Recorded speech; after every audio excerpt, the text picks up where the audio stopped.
importância de nós cumprirmos um mandato cultural. Então, assim, no chamado Monte da Cultura, nós precisamos ter os nossos representantes, né? Nos meios de cultura, de comunicação, né? De mídia, de entretenimento, né? de questões sociais, mas o objetivo final é o mesmo, levar pessoas para dentro do reino de Deus. A igreja precisa entender isso. O chat aqui está fervendo. Depois a gente vai respondendo. Estão me mandando no privado aqui. Pergunta. Eu estou aqui, estou vivendo agora. Porque, assim, chegamos num nível agora de esclarecimento em que, de fato, as pessoas estão... Como faz isso? Como que é? Como que eu faço? Como identificar? Né? Você acredita que hoje a gente vive um evangelho adaptado às pessoas? Não são as pessoas mais que se adaptam ao evangelho, mas o evangelho está meio que estão pressionando ele a se adaptar ao seu jeitinho, né? Tem uma expressão, né? Uma expressão teológica, né? Que é chamado de graça barata. Estão barateando a graça. Traduzindo para o nosso dia a dia, estão colocando água no leite. Então, estão diluindo água no leite. O leite está deixando de ser puro. Barateando a graça, estão modificando? Sim. Estão se ajustando à sociedade? Sim, tem muita coisa errada, infelizmente, no nosso meio. E eu vejo essa teologia apostólica, né? Esse mover apostólico como um agir de Deus para esse tempo, para essa geração, talvez seja o último grande movimento, renovo da igreja antes do arrebatamento. Porque de coração não penso que a igreja tenha aqui mais 50 anos de vida, 100 anos de existência aqui. Não consigo crer.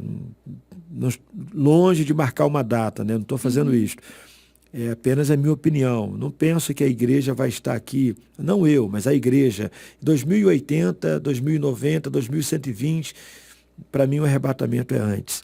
Então, acredito que a teologia apostólica, não competindo com a teologia reformada, não competindo com a teologia pentecostal, né? Não competindo com a teologia puritana, mas somando-se a elas, vem para mostrar para a igreja hoje, né, que os dons de governo se manifestarão, pastores segundo o coração de Deus, apóstolos, evangelistas, profetas, mestres. E esse florescer dos dons de governo vai conduzir o avivamento, né, que a igreja tanto precisa, todas elas tanto precisa, e aí sim penso que será o fim aqui, né? Eu acho que a igreja caminha para isso, porque a igreja que vai ser arrebatada não vai ser uma igreja fraca, não vai ser uma igreja dividida, não vai ser uma igreja enferma, doente, capengando. Não, antes do arrebatamento, nós vamos sentir a alegria do arrebatamento. Deixa eu tentar ilustrar isso para você que nos acompanha em casa. No meio dos chamados teólogos pentecostais, né, da teologia pentecostal, isso é muito ensinado. É feita uma analogia entre o arrebatamento da igreja com o encontro de Isaac, né, e Rebeca. Né? Isaac, né, e a sua noiva, Rebeca. Eu tenho que falar com muito cuidado, porque eu costumo trocar por Raquel. Mas vamos lá. Se até agora ninguém me questionou aí, então eu acertei. Isaac e Rebeca. Olha, Isaac não ficou parado e nem Rebeca parado. Isaac não foi até onde estava Rebeca e nem Rebeca foi onde estava Isaac. Eles saíram cada um do seu lugar e se encontraram no caminho. Né? Então, da mesma forma, o arrebatamento da igreja, Jesus não vai pisar a terra. A igreja não vai subir aos céus. Eles se encontrarão nos ares. E quando Rebeca, antes de Rebeca decidir ir até... Água mesmo. Antes de Isaac, de Rebeca, decidir ir até onde Isaac estava, ao encontro de Isaac, ela pergunta ao Eliezer, olha, quem é aquele que vem lá? Ele diz, olha, aquele é o teu Senhor, é o meu Senhor, ele é o teu noivo, é Isaac. Então ela sente alegria, se comporta como noivo e parte em direção dele. Sim. Então, assim, engraçado sem nunca terem visto um ao outro, né? Então, antes do encontro, do arrebatamento em si acontecer nos ares, vai haver a alegria do arrebatamento. Então, vamos lá. Primeiro, alegria do arrebatamento. Ato contínuo. Em seguida, imediatamente, o arrebatamento.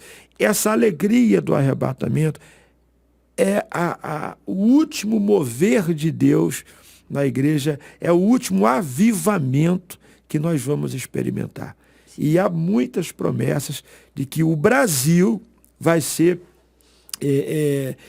protagonista, vamos dizer assim, em todo o mundo, como um país que vai incendiar, embrasar a igreja.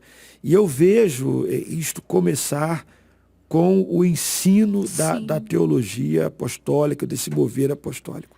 E é interessante que uma das perguntas, né, hoje a gente sabe que o que está fervendo em redes sociais, né, na questão da mídia, né, é uma questão que hoje a igreja está em pleno destaque, né, que é política.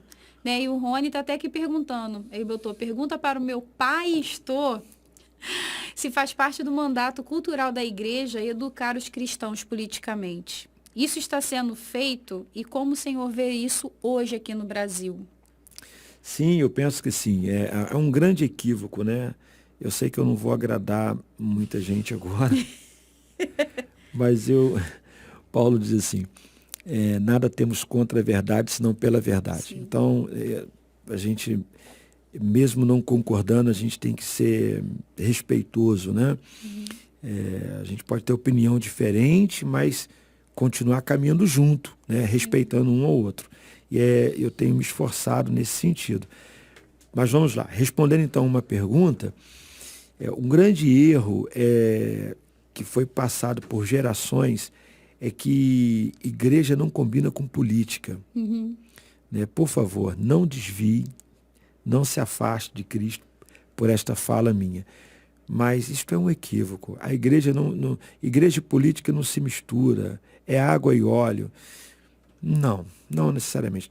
Não porque muitos se perderam, não porque a igreja em algum momento literalmente se prostituiu a sua fé, sim, de fato, por questões políticas. Isso tudo é verdade, eu não nego isto. Mas uma verdade não anula a outra. Sim. Uma verdade não anula a outra. É verdade que muitas comunidades, a igreja como um todo, em algum momento ela cometeu exageros, equívocos, se prostituiu, fez o que não devia?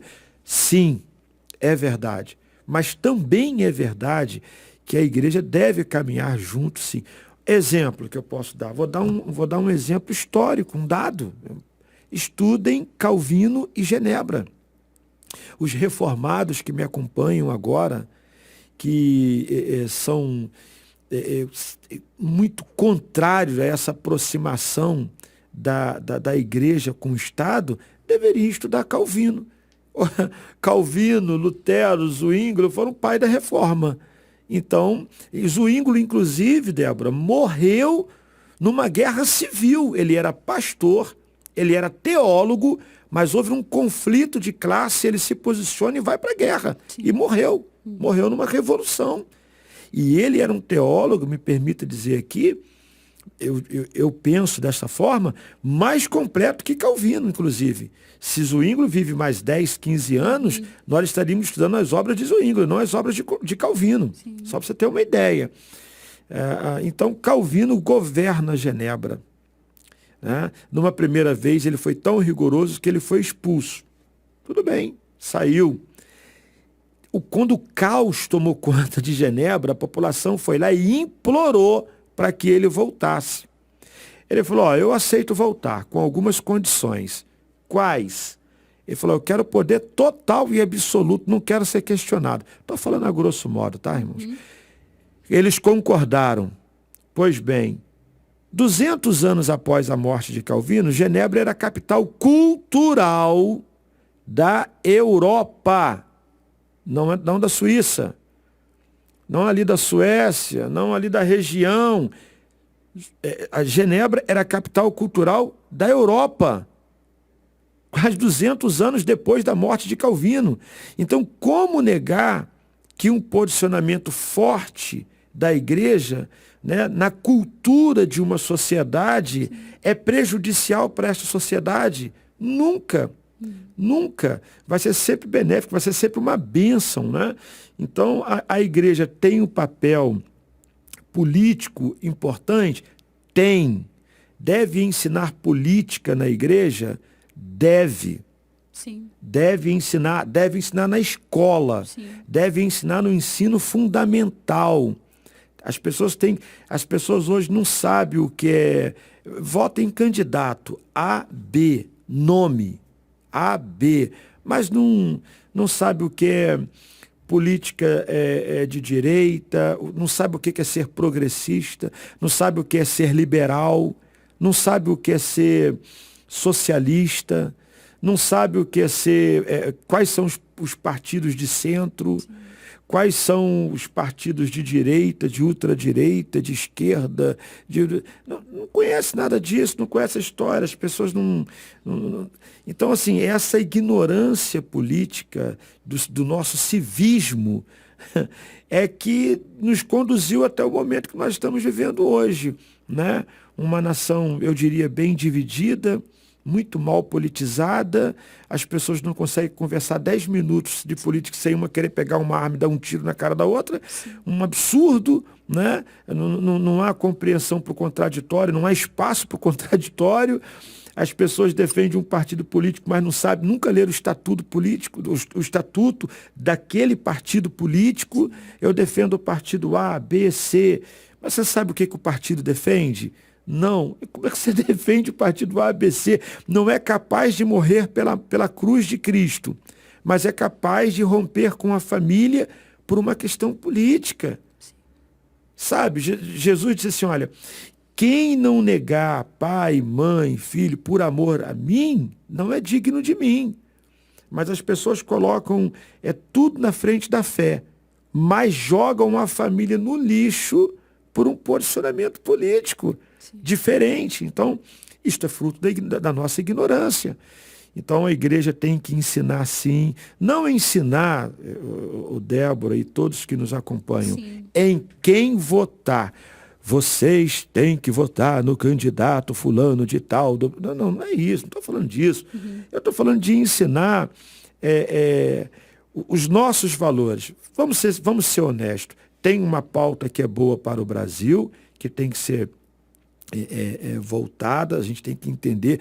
Hoje, por exemplo, eu tenho que votar num candidato que vai ter uma boa política externa. Uhum. Né? Qual é o alinhamento político do candidato que me representa?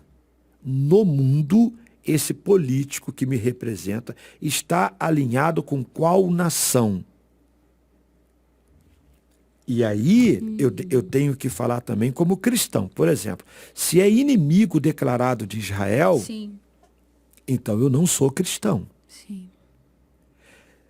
A Bíblia diz, orem pela paz de Jerusalém, prosperarão os que te amam, ó Jerusalém. Há uma promessa, né? Deus falou assim, vou te dar um mimo, vou te dar um afago, vou te dar um agrado, vou te dar um prêmio. Falei, o que, Senhor? Tu vais fazer caravana para Israel. Eu comecei a fazer caravana para Israel, não foi para trocar de carro. Muito pelo contrário, a última quase não deu certo, eu botei o meu carro à venda para pagar a multa dos contratos assinados. Você tem uma série de exigências, né, que tem que ser cumprida, enfim. Mas eu faço caravana para Israel porque eu entendo que contribuir para que pessoas vão a Jerusalém e tenham lá momentos com Deus, isto é gratificante. Eu ouvi de um pai assim, pastor David, posso falar uma coisa para você? Nós estávamos em Jerusalém. Eu falei, claro, eu vou falar o nome dele aqui, eu acho que ele não vai ficar triste não. O irmão Arnóbio, Deus abençoe você, irmão Arnóbio. E ele falou assim, eu disse para Deus numa oração, Senhor, antes de eu morrer, eu quero que o Senhor realize 2 sonhos meus. Ele falou, pastor, eu queria ser avô. E Deus me realizou este sonho. Eu falei, mas que sonho lindo, rapaz. Eu também tenho esse sonho, isso é muito lindo. Ser avô deve ser melhor que ser pai. E tal, que maravilha, fiquei feliz por ele. Aí, para minha surpresa, ele falou, e o segundo, pastor? Eu falei, Senhor, não me leve antes de conhecer Jerusalém, antes de conhecer Israel. E graças ao Senhor, eu estou aqui. Eu não viria aqui se não fosse você. Poxa, ali eu trinquei. Como diz outro, eu trinquei aqui porque eu não gosto de chorar. Então eu trinquei e tentei sorrir com o dente trincado, fechado, porque ele me arrebentou com aquilo. Como isto é gratificante, sabe? Então, voltando a falar de política, se não ama Israel, olha, você não deve ter esse posicionamento político. Por quê? Porque a Bíblia me ensina assim. Ou a Bíblia, ou eu assumo que a Bíblia é a minha única fonte de fé e prática, ou eu não sou cristão. Eu não posso ser cristão e não aceitar a Bíblia como sendo uma palavra de Deus para a minha vida. Não tem como desassociar isto. E por isso que, na política, o nosso posicionamento passa pela política externa, passa pela economia, mas passa por uma pauta também de valores. Por quê? Porque eu sou cristão.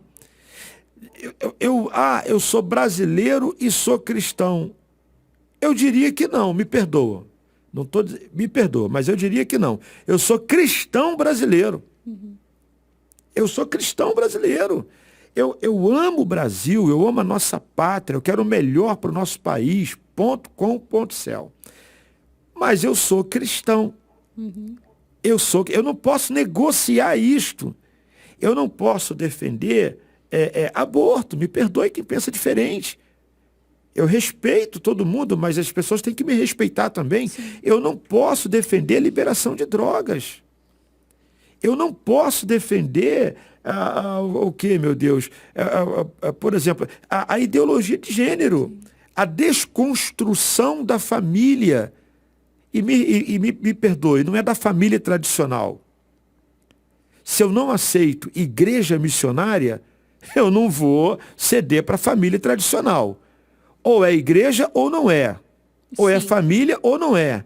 Então não existe família tradicional, existe família. Ponto. Sem margens para qualquer outro. Não vou dogmatizar a questão aqui, não. Dou direito a todo mundo discordar, mas é o meu posicionamento. Então eu penso que eu não posso apoiar um candidato, tenha ele o nome que tiver, o partido que tiver, seja ele quem for. Não estou falando de um partido nem de um nome, mas eu não posso apoiar ele se ele quer desconstruir, ele defende a desconstrução da família conforme a Bíblia diz, conforme a palavra de Deus diz. Então, como que eu vou aprender isso? Se a escola não ensina, nem o civismo vai ensinar política a partir de um prisma bíblico? Claro que não vai. Então, onde nós vamos aprender isso, se não na igreja? Sim. Então, a igreja tem um papel, sim, a igreja deve ensinar política, sim, a igreja tem que ser um ambiente politizado, sim, não no sentido de vote naquele ali, naquele CPF. Agora, você tem que saber em quem não votar. E eu tenho esses princípios lá em casa, Débora, não apenas para questões de política, não, até para casamento, né? Por exemplo, pastor, sua filha está namorando. Eu falei, eu quero é que ela case, eu não quero que ela... Pastor, mas e como é que é? Não, olha só, deixa eu te explicar como é que funciona lá em casa. Eu não decido com quem a minha filha vai casar. Não, eu não decido com quem o meu filho vai casar. Mas com quem eles não vão casar, a decisão é minha, sim. E pode ser diferente? Pode, se eles abandonarem a condição de filhos. Mas se são meus filhos, com quem não vai casar, a decisão é minha. Não, como é que é? Não. Esse não. Acabou. Sim. Minha casa, minha família, minha lei. Não tem essa. Entendeu? E eu faço isso sobre o prisma da Bíblia. A minha compreensão bíblica me leva a tomar as decisões. Agora, Se eu faço isso, esse é um princípio que eu utilizo para a família, que eu utilizo para, e claro, para a política também. Então, se o candidato defende algo que é... mas todos vão defender alguma coisa que não é bíblico. Não sei se isso está correto, não. Tenho minhas dúvidas. Mas se todos os candidatos, de fato, defendem alguma coisa que não é bíblico, eu vou no menos pior. Sim. Não tem jeito, cadeira não fica vazia. Alguém vai sentar. Sim. Alguém vai governar. Ponto. Mas os 2, os 4, os 8 defendem uma pauta não bíblica. Primeiro que eles não têm que governar segundo a minha fé. Sim. Eles têm que governar o Brasil. E o Brasil é formado de católico, de espírita, de evangélico, de tudo. O que eu estou dizendo é que o direcionamento do meu voto tem que incluir também os valores que eu defendo como cristão. Não é unicamente isso, mas eu não posso excluir isto. Então, tem 2 candidatos que têm uma equipe econômica boa. Uma diferença aqui, uma diferença ali, mas tem um grupo bom, até porque o presidente não tem que ser economista, como também não tem que ser médico, como também não tem... Ele tem que ter uma equipe técnica qualificada do lado. Qual presidente da República do Brasil foi grande economista, grande médico, grande advogado, grande... Nenhum. Ele tem que ter uma equipe técnica. Sim. Então, pode ter uma diferença aqui da economia, uma diferença ali, mas esse aqui tem uma pauta mais... Então, eu vou votar nesse daqui. Sim.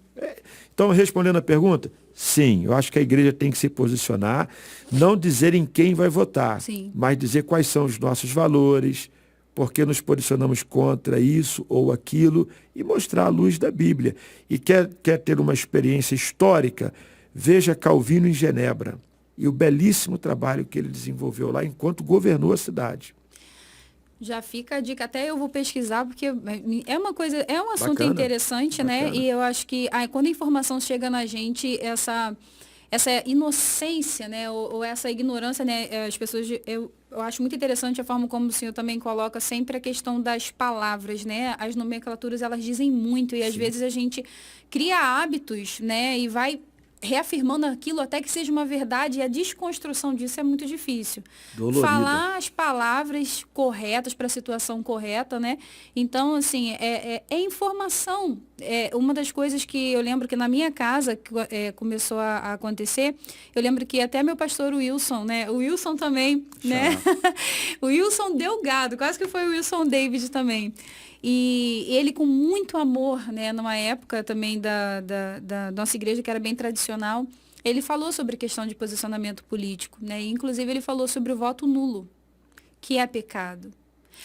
Mas eu não quero me posicionar, eu não gosto nem de A e nem de B, né? Então eu prefiro não me manifestar. Mas acontece que essa posição neutra nunca existiu.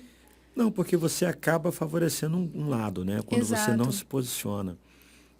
Pode ser sim que, olha, não gosto do candidato A, não gosto do candidato B. Os dois me decepcionaram e tal. Tudo bem, normal. Mas quer um conselho? Nenhum dos dois é o ideal, então escolha o menos pior, sim, mas se posicione. Sim. Porque eles não vão governar para todos, e você está no mesmo barco. Nós o resultado vai chegar barco, em você de qualquer forma, sim. É como você está dando autorização para alguém gastar, sendo que você também vai pagar a conta. Então, assim, você está colocando alguém lá no poder, mas que vai dirigir a sua vida, a vida dos seus filhos. Sim. Então, assim, não participar disso, eu penso que é ser até injusto com os próprios filhos, com aqueles que não podem decidir. Né? Aqui no Brasil, pode decidir a partir dos 16 anos. Né? Então, tem muitas crianças, adolescentes, que não podem votar. E eles vão ser governados por pessoas que eles não escolheram. Você já pensou quantas pessoas no Brasil de 0 a 16 anos existem no Brasil hoje? E tem algumas que têm 16, 17, mas enquanto não faz 18 também não querem votar, não votam, não são obrigados, nem tiram o título, enfim. é um número significativo de pessoas que vão ser governados já por pessoas que elas não escolheriam, né? Ou não escolheram. E aí você soma-se a isso o voto branco, nulo. Então, isso acaba minando muito vamos dizer assim, a legitimidade de quem está governando. O camarada ele ganhou a eleição, mas ele ganhou com 30% dos brasileiros votando nele. Se você for pensar em quem não votou nele, votou nos outros. Se você pensar nos quem tem menos de 18, se você pensar nos brancos, se você pensar nos nulos, se você pensar no 35% da população votou nele. Isso não é legal, né? Sim. Não é legal. Tudo bem que tem criança, não vai saber fazer distinção, né? Enfim, não vai entender isso. Bom, os adultos não entendem, né? Sim.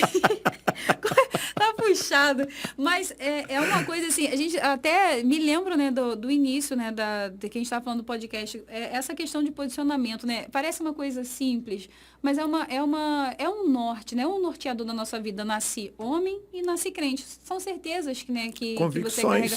São convicções, né? E aí é aquilo, né? Quais são as suas convicções, né, em relação ao público que nos ouve, né, membros mesmo da igreja, até mesmo quem não é, né, nós carregamos convicções pautadas em quê? Né, quando a gente fala, né, a questão do evangelho adaptado, teve até uma moça lá da nossa igreja que comentou aqui e falou sobre isso, né, eu acho que é a sensação que todos hoje têm, né, como discernir, por exemplo, um cristão, e aí o senhor explicou muito bem, né? Como então saber, né? E são princípios, são coisas que a gente deve ter em mente para poder saber aonde a gente quer chegar, né? E há uma enorme desconstrução daquilo que não era para ser desconstruído, né? Vou botar aí a família, por exemplo, né? E há uma construção de coisas que não deveriam ser construídas jamais, né? Há uma inversão de valores acontecendo numa velocidade muito rápida, muito intensa. Você cata uma informação que cada aqui. geração é mais rápido. Muito mais rápido. Você não assimilou a informação passada e você já tem 10 novas para você assimilar, então você nunca fecha um conceito daquilo. Né? E aí hoje, de fato, quando a gente senta para conversar, não há base, faltou a base. A igreja tem esse papel, tem né, um cultural. Papel, se você pensar direitinho, olha, poxa, vamos lá. Se você tem 4 reuniões por semana, né, você fica 2 horas ali. Nós estamos falando de 8 horas uma semana. É bastante coisa. Sim. Né? É um tempo significativo. E que a gente está ali para adorar a Deus, prestar um culto. Ah, pastor, mas o senhor está falando que eu tenho que ir para a igreja para aprender política e não adorar a Deus. Não, não estou dizendo isso. Sim. Eu estou dizendo que você tem que ir para a igreja para adorar a Deus, sim. Para aprender sobre Deus, sim. Agora, você precisa aprender que você vai adorar a Deus aonde? No céu ou na terra? Não, eu vou adorar a Deus no céu, claro, e eu vou adorar a Deus aqui na terra também. Em qual parte da terra você vai adorar a Deus? Ué, pastor, não estou entendendo. Qual parte? Vai adorar a Deus em que lugar do mundo? Onde eu estou? Onde você está? Eu estou no Brasil. Ah, então você quer adorar a Deus no Brasil. No Rio de Janeiro. Na cidade em que você mora. Sim. Tá. Quais são as leis do Brasil? Ué, como assim? Não estou entendendo. Existem centenas de leis, milhares de leis. Tá. Existe alguma lei que te proíbe de adorar a Deus no Brasil, hoje? Não, o Estado é laico. Ok, maravilha. Correto de novo. Essas leis podem mudar. Como? Essas leis podem mudar. Mudou o rei, mudou a lei. É o ditado. Mudou o presidente, as leis podem mudar. Nós temos países pertinho da gente aqui em que as leis mudaram. Sim. Pastores e padres foram para a cadeia, prisão, taxados como bandidos. Nós temos países no mundo hoje que, por conta da lei, ninguém adora a Deus. Por que as pessoas que votam em candidatos que não deveriam votar aqui, elas não deveriam orar para que o evangelho chegasse na Coreia do Norte. Elas não deveriam orar e nem contribuir financeiramente para missões em Cuba. Elas não deveriam orar pelos países da África Central. Não deveriam orar. Sim, porque é uma contradição. Você ora para que o evangelho entre e prospere em um país em que hoje ele é proibido, é crime da morte. Sim. E você vota em quem quer proibir o evangelho de prosperar aqui. Isso é contraditório por demais. Mas não tem, pastor, nenhum candidato que está defendendo isso. Não com essas palavras que eu estou colocando aqui. Mas quando você vê candidatos que representam grupos, por exemplo, quem é que não assistiu nos últimos dias algumas igrejas em comunidades sendo baleadas? As pessoas dando um tiro nas igrejas. Quem não viu isso? Todo mundo viu, o Brasil todo está vendo isso. Né? Você não vê isso na grande mídia, você não vê isso na Globo, na Band News, na Band. Baixa o aplicativo do TikTok. Você gente, não vê. Misericórdia. Mas, ali só dá política mesmo. Sim. Agora, e tudo isso aí que a gente está vendo. Então, como é que você vai votar num candidato que diz, né, que as igrejas têm que ser taxadas sim? Você vê vídeos de candidatos dizendo, vamos começar uma reforma nas nuvens. Para ninguém perceber. A gente taxa todo mundo para os evangélicos não dizerem que é perseguição. Mas aí a gente pega eles. E depois, como é que você vota nesse partido? Nesse candidato que faz parte de um grupo político e tal? Como é que você vai votar nisso e depois vai orar assim, Senhor, que possamos alcançar todas as cidades do Brasil, que o evangelho aqui cresça, que a gente tenha... Então, assim, é contraditório. Então, você, antes de decidir o seu voto, você tem que ler a Bíblia. Não haveria necessidade de ler estatuto de nenhum partido se você lesse a Bíblia. Quem lê a Bíblia...